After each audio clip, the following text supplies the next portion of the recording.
Hello guys, welcome to my YouTube channel. कैसे हैं आप सब दोस्तों। घर पर तो हम सब काम करते ही हैं, लेकिन अगर काम टिप्स एंड ट्रिक्स से किए जाए तो वो काम आसान तो होते होते हैं, साथ साथ हमारे पैसे और समय की भी बचत करते हैं।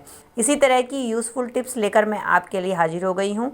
चलिए देर न करते हुए आज की वीडियो शुरू कर लेते हैं और देख लेते हैं कि वो टिप्स कौन सी हैं। पहली टिप के लिए मैंने गैस पे ले लिया है तवा। अब हम क्या करेंगे, गैस की फ्लेम को ऑन कर देंगे और उसके ऊपर रखेंगे एक तवा। अब हमें क्या करना है, अब हमें लेनी है एक कटोरी चावल और हम क्या करेंगे, इसको तवे के ऊपर डालकर अब हम इसको अच्छी तरीके से गर्म कर लेंगे। बस आपको इस बात का ध्यान रखना है कि आपका चावल जो है सड़े नहीं, बस हमें इसको अच्छी तरीके से गर्म कर लेना है। अब फ्रेंड्स ये देखिए, मेरे चावल अच्छी तरीके से गर्म हो चुके हैं। अब हम क्या करेंगे, इस चावल को एक कटोरी में निकाल लेंगे। ये देख सकते हैं दोस्तों, मैंने इसको कटोरी में निकाल लिया है। अब हमें जरूरत होगी एक जुराब की। अब हम क्या करेंगे, ये जो कटोरी है इसको हम डाल देंगे जुराब के अंदर।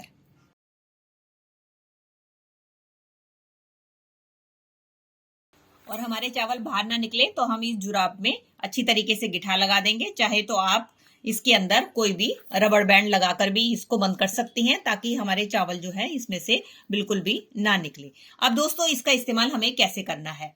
दोस्तों आपने देखा है ये सर्दियां शुरू हो गई हैं, जिसके कारण हमारे बड़े बुजुर्गों के हाथों में, पैरों में, कमर में दर्द होने लगता है, जिसके कारण हम महंगे महंगे हॉट बैग बाजार से खरीदते हैं।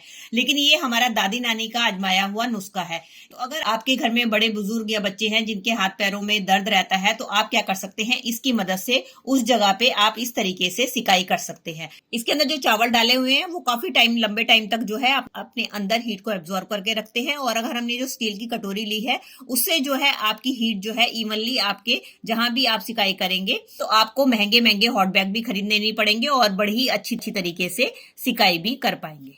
चलिए फ्रेंड, बढ़ते हैं अगली टिप की तरफ। मेरी अगली टिप होने वाली है मूली और गाजर को लेकर, जिसका इस्तेमाल हम खाने में और अपनी कई रेसिपियों में करते हैं। जब हम इनको इस तरीके के पीलर से छीलते हैं तो आपने देखा है इसका बहुत ज्यादा छिलका उतर कर आता है, जिसके कारण हमारी मूली और गाजर काफी सारी वेस्ट हो जाती है। तो इसका बहुत ही आसान उपाय मैं लेकर आई हूँ कि उसके लिए आपको क्या करना है, जिससे कि आपकी मूली भी बिल्कुल वेस्ट नहीं होगी। उसके लिए आप लें अपने घर पे रखी हुई कोई भी इस तरीके की प्लास्टिक की बोतल, जिसको कि अक्सर हम फेंक देते हैं। तो और आपने क्या करना है, किसी भी नाइफ की मदद से आपने इसको ऊपर से कट कर लेना है। ये देख सकते हैं, इस तरीके से मैंने बॉटल को कट कर लिया है। अब इसकी मदद से अगर आप अपनी मूली और गाजर को छीलेंगे तो आप देखेंगे इसका छिलका जो है बहुत ही महीन उतर कर आएगा और आपकी मूली और गाजर बहुत ही आसानी से मिनटों में ही छिल जाएगी।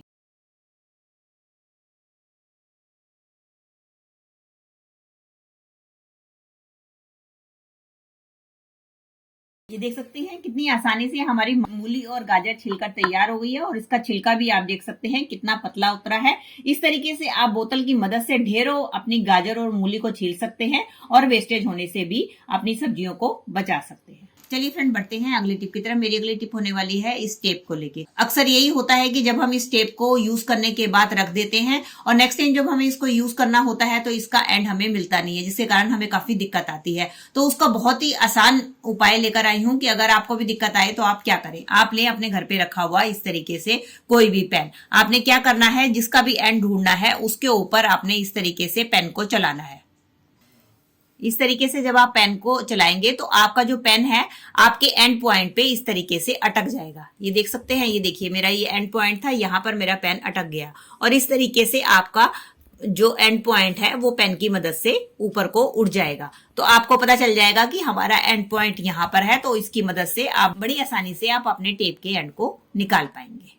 चलिए फ्रेंड, बढ़ते हैं अगली टिप की तरफ। मेरी अगली टिप होने वाली है इस तरीके के लेडीज कुर्ते को लेके या शर्ट्स को लेके, जो कि हम लेडीज वियर करती हैं। तो क्या होता है कि हमारे पास ढेर सारे होते हैं जिनको कि कुछ को हम नहीं पहनते हैं, उनको रिजेक्ट कर देते हैं या कुछ हमारे बेकार हो जाते हैं। तो इनका आज बहुत ही बढ़िया यूज मैं आपको लेकर आई हूँ कि आप इनको फेंके नहीं, आप इनको कई तरीके से यूज कर सकते हैं। उसका एक बहुत ही बढ़िया यूज मैं आपको बताने वाली हूँ कि आप क्या करें। जैसे कि जिसकी भी इस तरीके से लॉन्ग स्लीव्स है, तो आप क्या करें, इस कुर्ते को उल्टा करके पहले आप स्लीव्स को अंदर कर लें। देख सकते हैं ये मैंने स्लीव को दोनों को अंदर कर लिया। अब इसका इस्तेमाल हम कैसे करेंगे? दोस्तों, हमारे घर में बहुत सारी साड़ी, शर्ट्स या पैंट्स ऐसे होते हैं कि अगर हम इसको इसी तरीके से टांग कर रखते हैं तो ये डस्ट पड़ने के कारण बहुत जल्दी खराब हो जाती है और इनके अंदर जो वर्क है वो भी धीरे धीरे काला पड़ने शुरू हो जाता है। तो आप अपने घर पे रखे हुए बेकार इस तरीके के कुर्तों का इस्तेमाल आप अपनी साड़ी या शर्ट को रखने के लिए कर सकते हैं। ये देखिए, मैं अभी आपको रखकर दिखाती हूँ।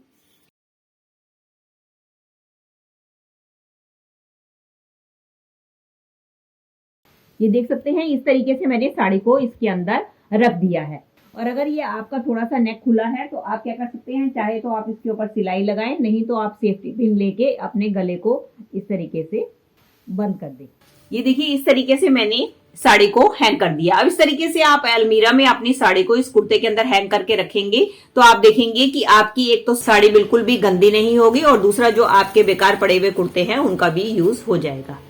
दोस्तों, जब भी हम अपने घर पे सिलेंडर रखते हैं, अगर हम उसको स्टैंड पे ना रखें तो आपने देखा है कि हमारा फर्श इस तरीके से खराब हो जाता है और उसके ऊपर जंग के निशान लग जाते हैं, जिसको छुड़ाने में हमारा काफी सारा टाइम लग जाता है। तो इसको छुड़ाने का बहुत ही आसान ट्रिक बताने वाली हूँ कि आपने क्या करना है। तो इसको साफ करने के लिए आप ले हार्पिक, और आपने क्या करना है, हार्पिक लेके इस जंग के ऊपर इस तरीके से थोड़ा थोड़ा लगा देना है और इसको 10-15 मिनट के लिए आपने ऐसे ही छोड़ देना है। अब उसके बाद हम लेंगे घर पे रखी कोई भी कॉम्ब, आप कोई भी कॉम्ब ले लें और साथ में हमें जरूरत होगी इस तरीके के कोई भी सॉक्स की, जो भी आपके घर पे खराब हो। सॉक्स ना हो तो आप किसी कपड़े का भी इस्तेमाल कर सकते हैं। तो आपने क्या करना है, कॉम्ब के अंदर इस तरीके से सॉक्स को फंसा देना है और इसके बाद आप अपना जहां पर भी आपका हार्पिक गिरा है उसके ऊपर आप आसानी से इसको रगड़ें। तो आप जैसे इसको रगड़ेंगे तो आप देखेंगे कि आपका जंग का दाग धीरे धीरे साफ होता जाएगा। अब आप ये सोचेंगे कि इसके लिए मैंने कंघी का इस्तेमाल क्यों किया। दोस्तों, क्योंकि हार्पिक को क्लीन करने के लिए हम ज्यादातर ग्लव्स का इस्तेमाल करते हैं और कई बार हमारे पास ग्लव्स नहीं होते हैं, तो हम हार्पिक को डायरेक्ट हाथों से क्लीन करें तो ये हमारे हाथों को नुकसान पहुंचा सकता है। चलिए मैं इसको आपको साफ कपड़े की मदद से भी साफ करके दिखाती हूँ कि देखिए हमारा जंग का दाग कितनी आसानी से क्लीन हो गया। तो दोस्तों, ये थी मेरी वीडियो। आई होप आपके लिए यूजफुल रही होगी। अगर दोस्तों आपको मेरी वीडियो जरा सी भी हेल्पफुल लगी है तो प्लीज इसे एक लाइक, शेयर और कमेंट कीजिएगा। और इसी तरीके की और भी यूजफुल वीडियो देखना चाहते हैं तो बेल आइकन के साथ मेरे चैनल को सब्सक्राइब कर सकते हैं। चलिए दोस्तों, मिलती हूँ अगली वीडियो में। Till then take care and bye bye. Thanks for watching.